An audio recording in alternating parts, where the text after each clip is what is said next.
تیسرا عالم آیا، حتیٰ کہ مسلمانوں میں بہت سے فرقے بن گئے۔ حضرت امام حسین رضی اللہ تعالیٰ عنہ کی شہادت کے بعد شیعہ فرقہ بھی وجود میں آیا۔ اس میں بھی عالم بے عمل، منطقی و فلسفی تھے، اس لیے وہ بھی کئی فرقوں میں بٹ گئے۔ مسلمانوں میں فرقوں کی تفصیل حسب ذیل ہے۔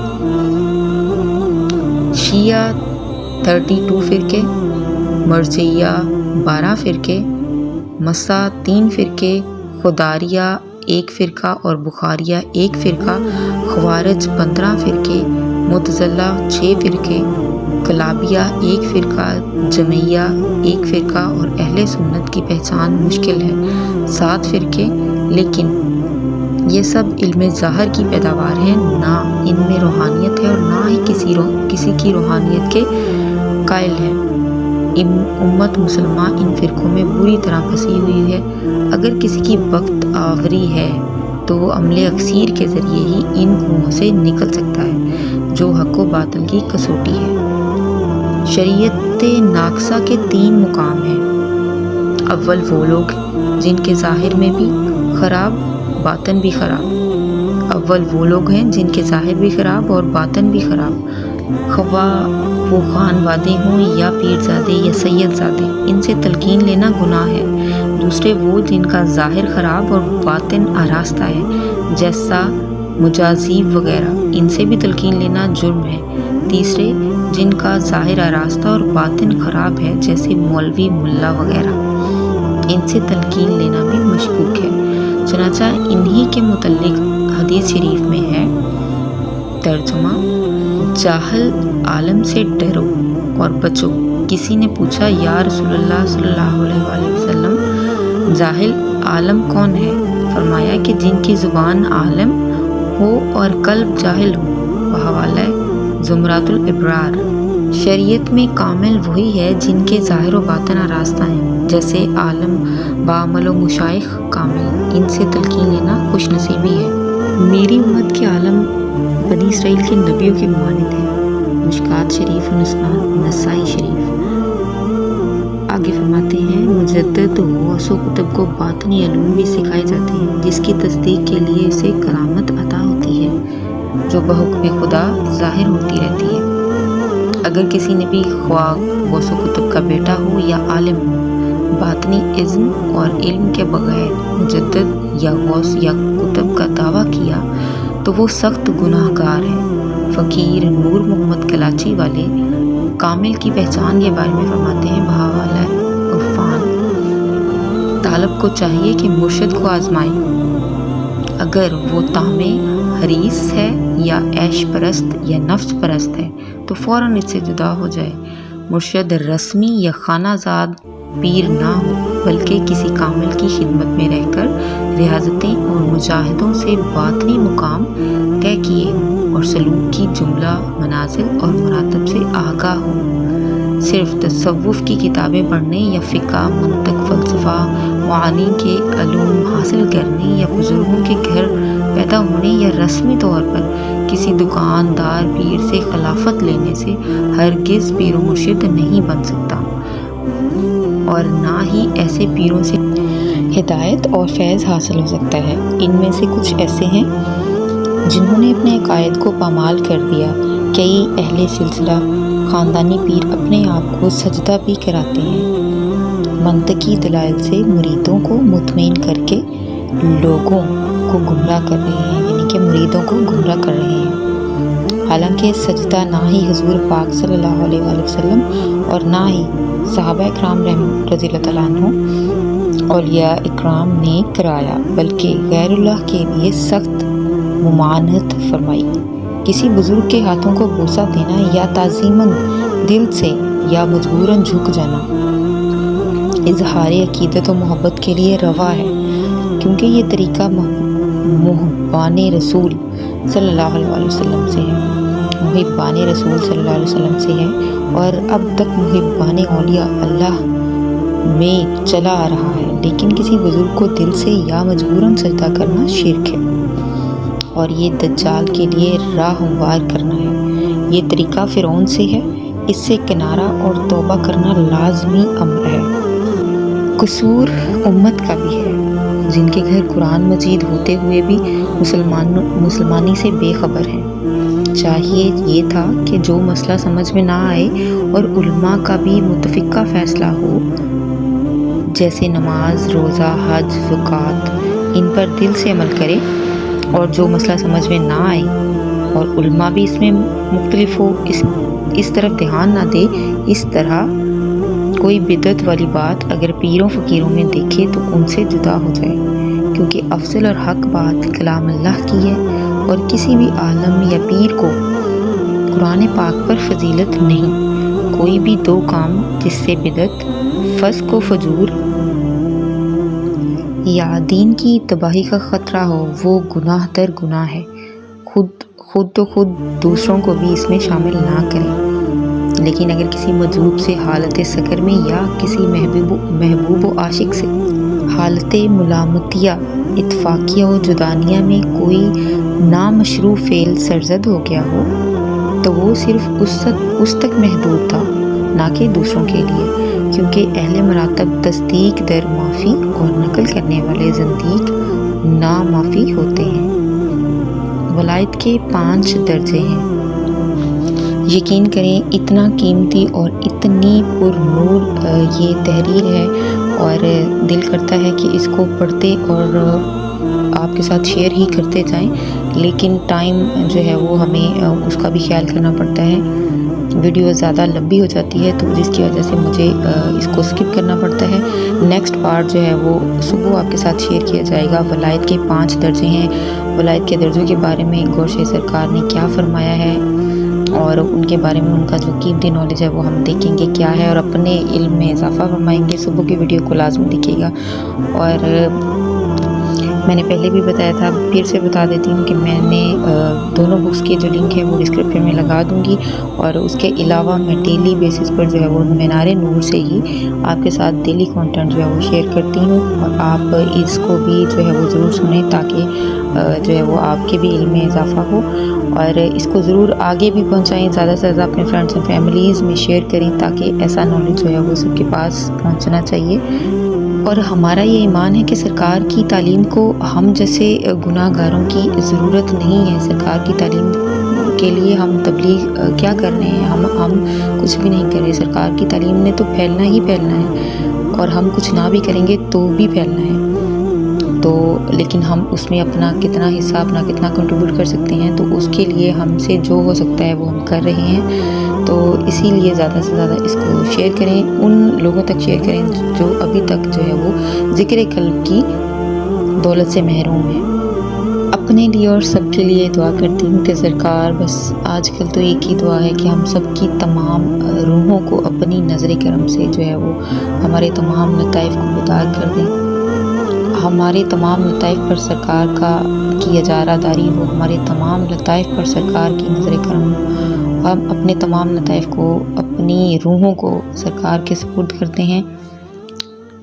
سرکار ہمیں شیطانی وسوسوں سے بچائے رکھے، ہم پر اپنی نظر خاص رکھے۔ آمین ثم آمین۔ گورشاہی مرحبا۔